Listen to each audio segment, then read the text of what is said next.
नमस्कार, कहानी बैरल में आपका स्वागत है। लीजिए पेश है भारत में कहीं सुनी जाने वाली लोक कथा, भैंस के बदले मुर्गा। पाटिल गरीब आदमी था, पर उसकी पत्नी उसे बहुत चाहती थी। उनके पास 2 भैंसें थीं। उम्र के साथ साथ उनकी गरीबी भी बढ़ती गई। एक दिन पाटिल की पत्नी ने उससे कहा, एक भैंस को हाट में बेच दें तो कैसा रहे, हाथ में कुछ पैसा आ जाएगा। अगले दिन सुबह पाटिल पास के गांव की हाट में भैंस बेचने के लिए चल पड़ा। रास्ते में उसे एक आदमी मिला जो अपना घोड़ा बेचने के लिए उसी हाट में जा रहा था।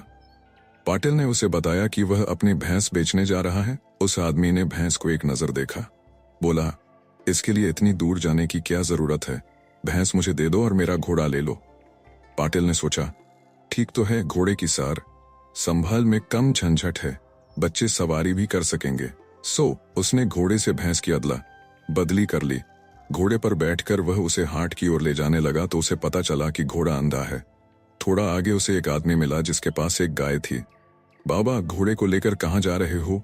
मैं अपनी बूढ़ी भैंस को बेचने हाट जा रहा था, पर मैंने घोड़े से उसकी अदला बदली कर ली, लेकिन यह अंधा है। चाहो तो ये ले लो और मुझे घोड़ा दे दो, मुझे घोड़े की जरूरत भी है। पाटिल को गाय देखने भालने में अच्छी लगी। गाय की देखभाल घोड़े से आसान है। वह अदला बदली के लिए राजी हो गया, पर यह पता चलने में उसे अधिक देर नहीं लगी कि गाय एक पांव से लंगड़ी है। थोड़ी देर बाद उसे बकरी को ले जाता एक आदमी मिला। उसने पाटिल से पूछा कि वह कहाँ जा रहा है, तो उसने कहा, मैं हाट में भैंस बेचने जा रहा था, रास्ते में मैंने उसे अंधे घोड़े से बदल लिया। उस घोड़े के बदले अब मेरे पास यह लंगड़ी गाय है, मुझे इसे बेचना होगा। बेचने की क्या जरूरत है, मुझे गाय चाहिए, तुम मेरी बकरी ले लो और गाय मुझे दे दो। उस आदमी ने कहा। पाटिल ने बकरी को हाँका तो उसने देखा कि वह बीमार है। वह हाट में पहुंचा तो उसने बगल में मुर्गा दबाए एक आदमी को देखा। पाटिल ने उसे बकरी देकर मुर्गा ले लिया। अब तक दोपहर हो गई थी। पाटिल के पेट में चूहे कूदने लगे, पर उसकी अंटी में एक भी पैसा नहीं था। सो उसने 1 रुपए में मुर्गे को हाट में बेच दिया। उस रुपए से उसने खाना खरीदा और तालाब में हाथ मुंह धोकर पीपल के नीचे खाने बैठा। उसने पहला कौर तोड़ा और उसे मुंह में डालने जा रहा था कि जाने कहां से लीर कपड़े पहने एक भिखारी आया और बोला, कई दिनों से मैंने एक दाना भी नहीं खाया, एक रोटी दे दो, बड़ी दया होगी।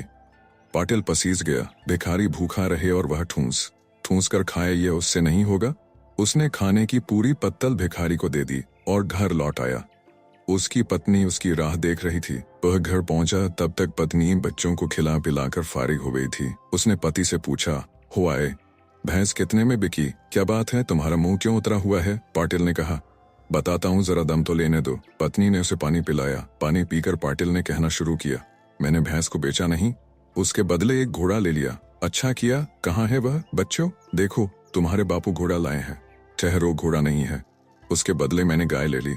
यह तो और भी अच्छा है, कब से मेरी गाय की साथ थी। बच्चों की गाय, बच्चों बाहर जाकर देखो, तुम्हारे बापू गाय लाए हैं। ठहरो ठहरो, मैं गाय घर लाना चाहता था, पर उसके बदले मैंने बकरी ले ली। बकरी तो और भी अच्छी है, बकरी का दूध बच्चों के लिए अमृत है और उसकी कुछ देखभाल भी नहीं करनी पड़ती, वह आप ही चराती है।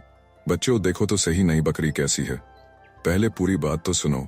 बकरी के बदले मैंने एक मुर्गा ले लिया। बेचारे पाटिल ने कहा, ठीक किया, तड़के वह हमें जगा दिया करेगा। कहाँ है वह? चलो सब चलकर देखते हैं। पत्नी ने उत्सुकता से कहा, थोड़ा धीरज रखो, मुर्गा मैं नहीं लाया, मुझे जोरों की भूख लगी, सो मैंने मुर्गा 1 रुपए में बेच दिया और कुछ खाने को खरीद लिया। भली पत्नी ने कहा, कोई बात नहीं, मुर्गे का हम क्या करते, अच्छा किया जो तुम भूखे नहीं रहे। इतनी मेहनत के बाद तुम्हें भूखा रहना भी नहीं चाहिए था। मेहरबानी करके पहले पूरी बात तो सुनो। मैं खाना शुरू करने वाला ही था कि एक भिखारी आया, बोला कि वह कई दिनों से भूखा है। सो मैंने सारा खाना उसे दे दिया और घर आ गया, और तुमने कुछ नहीं खाया। चच, पर तुमने ठीक किया, खाते समय भिखारी को लौटाया भी तो नहीं जाता। चलो हाथ मुंह धो लो, मैं खाने को लाती हूँ, पत्नी ने कहा और उसे खाना परोसा। अगले दिन सुबह पाटिल उठा और झोंपड़ी का दरवाजा खोला तो उसने जो देखा उससे वह दंग रह गया। उसने पत्नी को आवाज दी। उसके दरवाजे के आगे कई जानवर खड़े थे। एक भैंस जो बूढ़ी नहीं थी, एक घोड़ा जो अंधा नहीं था, एक गाय जो लंगड़ी नहीं थी, एक बकरी जो मोटी ताजी और स्वस्थ थी और एक कलगी वाला शानदार मुर्गा, साथ ही एक पत्तल जिस पर चमचमाता हुआ 1 रुपया रखा था। पाटिल की घरवाली ने श्रद्धामय विस्मय से कहा, इन्हें यहाँ कौन लाया? वह भिखारी तो नहीं जिसे कल तुमने खाना खिलाया था? पाटिल ने कहा, हाँ वह भिखारी, जरूर वह भगवान होगा। हाँ जरूर ही।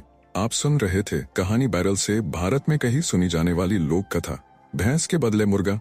वीडियो पसंद आया तो इसे लाइक करिए और चैनल को भी सब्सक्राइब कीजिए। धन्यवाद।